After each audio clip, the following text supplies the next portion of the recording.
It's the little things. How well do you know the person you're laying next to? For Mahogany Parker, who is about to get married in 2 weeks, she thought she knew everything. It had been a long 8 months since she first laid eyes on the man of her dreams, Levon. They bumped into each other at the gym going after the same treadmill. The attraction between them was instant. It was uncanny how much they had in common. They both lived in the gym. They were both from the same small hometown, Alexandria, Louisiana.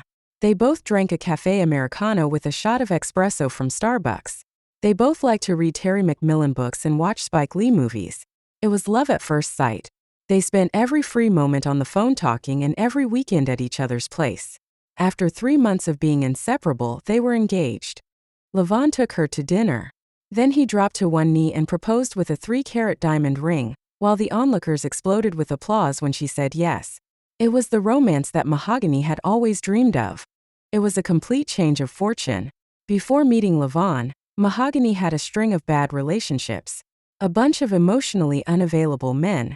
None of them wanted a commitment, just casual sex. She was caught in a cycle of men that would lead her on, make her think there was a future. And soon as they got the goodies, they would ghost her. She heard every tired excuse you think of. It's not you, it's me. I'm not over my ex. I'm trying to find myself. She was tired of giving her body away for nothing. So when she turned 40, she decided to take a new approach. She was going to be celibate until she got married. This stance turned off all the men she met, except for Levon. Levon was patient and understanding and willing to wait. But now, with their wedding date quickly approaching, Mahogany's hormones were going wild. She was horny as hell every night, and her dildo was no longer getting the job done. She wanted some lovin' from the man that she loved, and she wanted it tonight. No way my baby can deny me, Mahogany said to herself as she puckered her lips to put a layer of lip gloss on. It was the finishing touches to making her face look flawless. He's talking about Nia Long as his celebrity crush. She's so fine. Shit. Nia Long ain't got nothing on me, she said, blowing herself a kiss and winking at her reflection. The short, layered, wavy hairstyle she spent 6 hours at the beauty shop getting was on point. The sexy, low-cut cocktail dress that she was rocking was Levon's favorite color, burgundy. She pushed her boobs up one last time to make sure her cleavage was poppin'. Then she peppered her body with an intoxicating fragrance her man loved. The French manicure on her toes and hands were flawless. She grabbed her keys and placed them in her matching clutch. Mahogany arrived at her man's door 30 minutes later with a stomach full of butterflies. She nervously ran her hands over her dress one last time. The door opened and Levon was standing there with a smile. His dress shirt barely contained his chiseled frame, and it had Mahogany lick her lips every time she sees him. "Hey baby," he said, pulling her into a hug and a kiss. "Look at you," he said, twirling her around and checking her out from all angles. "You look amazing. What's the occasion? Do I need a reason to look good for my man?" Mahogany asked. "Absolutely not. Bring your fine self in here." Levon took her hand and gently led her into the living room. The delightful aroma further stimulated her senses, as she stopped in the middle of the room, closed her eyes, and tried to guess the fragrance as usual. "It's Escapade, isn't it?" she said with a smile. "Right again. I haven't been able to trip you up yet," Levon said, making his way into the kitchen. "And you never will," Mahogany joked with a wink. Levon chuckled as he said, "You want something to drink? Maybe some wine." "Yes, white if you have it," she said, sitting down on the couch and crossing her legs seductively.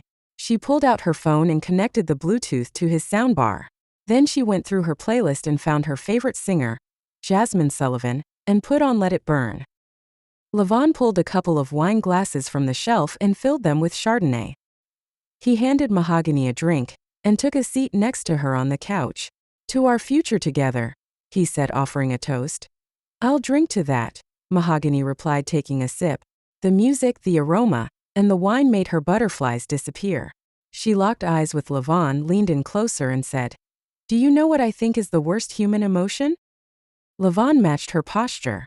"Do tell." Mahogany licked her lips and said, "Anticipation." "Interesting. I would have thought it was anger." Anger, happiness, fear, interest, excitement, all those emotions are clear and distinguishable. You know exactly how to feel and how they'll make you react. Even if the reaction is a bad one, But anticipation, it's a little bit of all of them. You don't know how to react because you don't know what to expect, Mahogany explained, kicking off her shoes and readjusting herself on the couch. It's like when I got caught skipping class in the 8th grade. The principal called my mama and told her what happened. She got on the phone and said, "I'm going to get you when I get home." I spent the next 3 periods in the bus ride home going out of my mind. The torture I went through was worse than the whipping I got that night. I feel you on that, Levon said, nodding his head. You got a damn good point. Mahogany finished her drink and set it down. Then she casually took the wine glass from Levon's hand and set it on the table too. Sliding her dress up a little, she slipped her leg across his body and mounted her man with delight. She leaned in close enough that his warm chest pressed against hers. She could feel the hesitation in his hands as they touched her thighs. She put her lips close to his ears and said, "I feel that anticipation every time I'm with you. Every day that goes by and we don't make love, I wonder what I'm missing out on. What it'll be like. I lay in my bed dreaming about making love to you all the time. I can't take it anymore. I know we said we were going to wait until we got married to have sex, but..." Mahogany kissed his lips and sat up straight, shaking her head, with a look on her face like a little kid who snuck a piece of candy when their mom wasn't looking. "I don't want to wait another minute," she said as she began to unbutton his shirt. "You sure? Because I think we really should wait," Levon said, stopping her hands before she got to the last button. "You know how much I love you, and I want everything to be right. I would hate to think we rush things." Mahogany leaned in and planted kisses on his neck before sucking on his earlobe. "I love you too, baby. And it's been a long 8 months we've waited. Don't you want me?" "Of course I do. I'm just saying, what about your faith? I don't want you to do anything you'll regret." "The only thing I'm going to regret is if I let this night go by without feeling you inside me," she said, continuing to kiss his neck. Then she whispered seductively, "Don't make me beg. Let's do this right," Levon said nervously. Mahogany felt his big strong hands grip the bottom of her thighs as he stood up. She wrapped her legs around his waist and her arms around his neck as he carried her into the dark bedroom and gently laid her on the bed. His hands caressed her all over, as his tongue penetrated her lips. His fingers hooked her panties and began to inch them down, which was difficult given Mahogany's thick ass and curvy hips. She lifted up to make it easier for him to slide those panties off. Levon kissed her thighs, and she melted into the mattress. He knew her spot without being told. Oh my God, she thought. His kisses continued, each one moving him closer to her sweet spot. He pushed her legs into the air. His talented tongue finally reached her clit, and the sensation sent shockwaves through her body. As his tongue entered her, she gripped the sheets and arched her back from the delightful sensation. "Right there, Daddy," she moaned, cradling his head. She could feel his hands pulling away from her body and pushing down his pants. Only a sliver of light came through the blinds, so all she could see was his silhouette as he slipped off his shirt. She quickly took off her dress and slung it across the room. Then she unhooked her bra with her right hand and slipped out of it effortlessly. The foreplay was wonderful, but now she was ready for the main event. He once again pressed his body on hers. He kissed her once again before nestling his head between her shoulder and neck. Then he let out a subtle moan. "Damn, your pussy is so wet. It feels so good," Levon whispered in her ear as he hooked his arms under her shoulders and began stroking rhythmically. Mahogany was confused. She didn't feel any penetration yet. Maybe he's teasing me, building up to the big surprise, she thought to herself. But then Levon's thrusts became quicker and quicker. His breathing was so hard, it sounded like he was hyperventilating. His muscular body seized up, and he collapsed on top of her after a few minutes. "Oh my God, that was so worth the wait. I love you so much, baby," he whispered in her ear between gasps of breaths. "I love you too," Mahogany said in an obligatory way. She laid there for the next hour trying to figure out what the hell just happened. Levon rolled over on his back, fast asleep. Mahogany thought about it and decided she needed to have a face-to-face with his package. She slyly slipped out the bed and tiptoed into the living room to retrieve her phone. She carefully got back in the bed and slid under the sheets without waking her man. Sliding under the covers, she pulled out her phone and used the light. She climbed over him like a sneaky cat.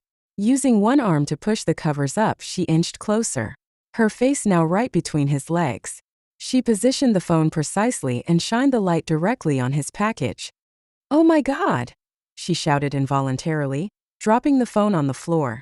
The sudden reaction caused Levon to pop his head up. "What's up?" His head was on a swivel as his eyes were trying to focus. Mahogany scrambled to come up with a quick lie. She acted like she was hobbled and said, "I'm sorry to wake you, baby. I stubbed my toe while reading a text from my girl." "Oh, everything all right?" he responded half-asleep. "No, Kanisha has a crisis. She needs my help. I got to go over there," she explained, quickly getting dressed. "Okay, you sure it can't wait till morning?"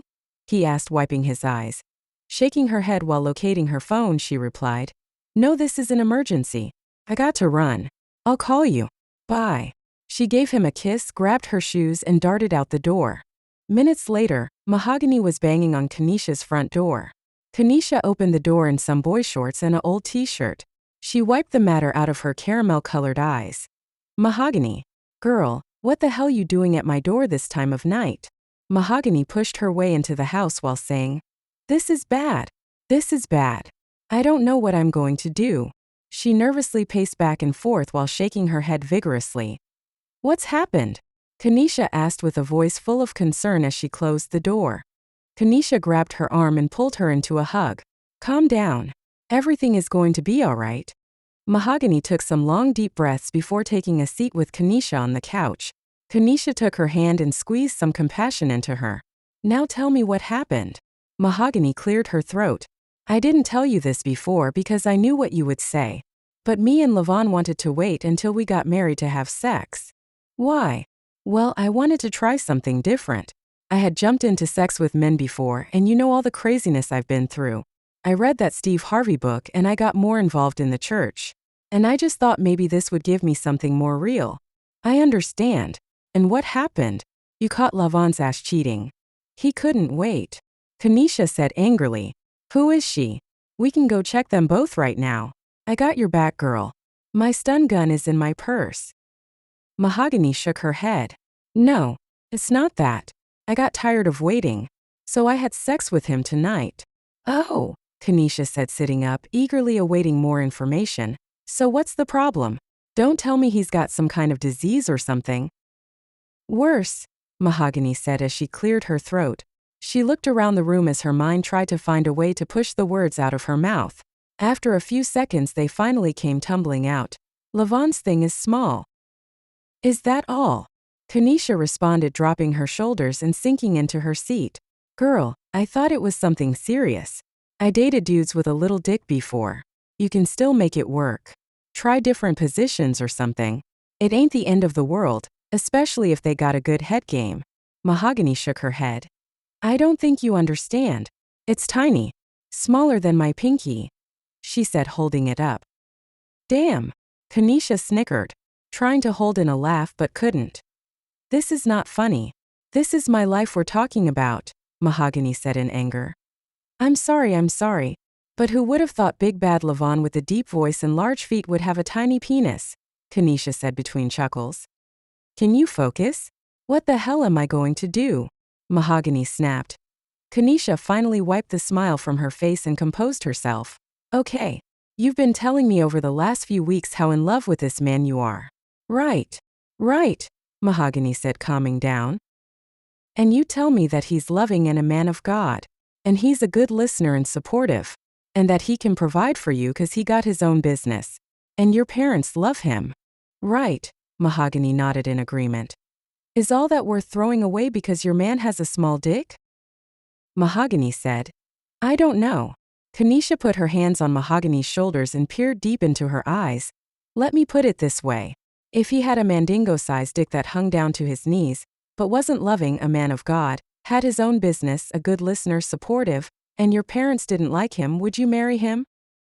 "No," Mahogany said without hesitation. "Sounds to me like you got your answer," Kanisha replied with a smirk. "But he can't please me. What am I supposed to do about that?" Mahogany asked with a frown. Kanisha smiled and winked. "That's what a side piece is for, girl."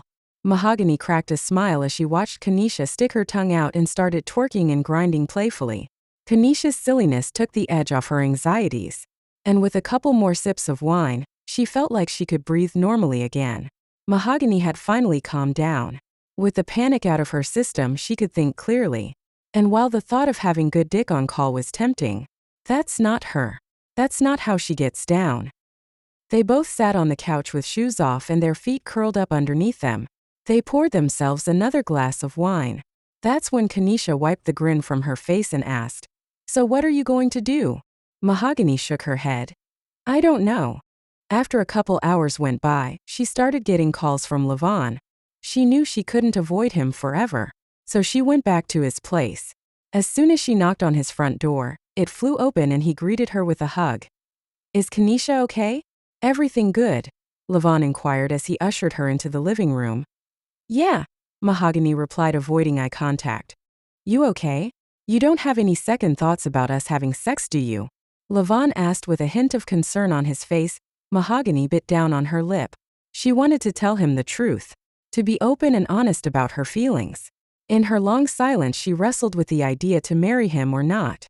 She remembered what her life was like before he entered it. The meaningless sex she had with men that could please her but didn't want her. Her mind thought of a life with Levon not in it. She looked down at her ring and took a deep breath. Then she felt Levon's hands gently touch her face. Her eyes popped open to find him locking eyes with her. She could feel his dark brown eyes peering deep into her soul. "You still love me? You still want to marry me?" his voice softly asked. A tear trickled down her eye as she hugged him and said, "Yes." Then she thought to herself, "I won't be the first unsatisfied wife." The end. Thanks for watching. If you like this content, please like, share, and subscribe.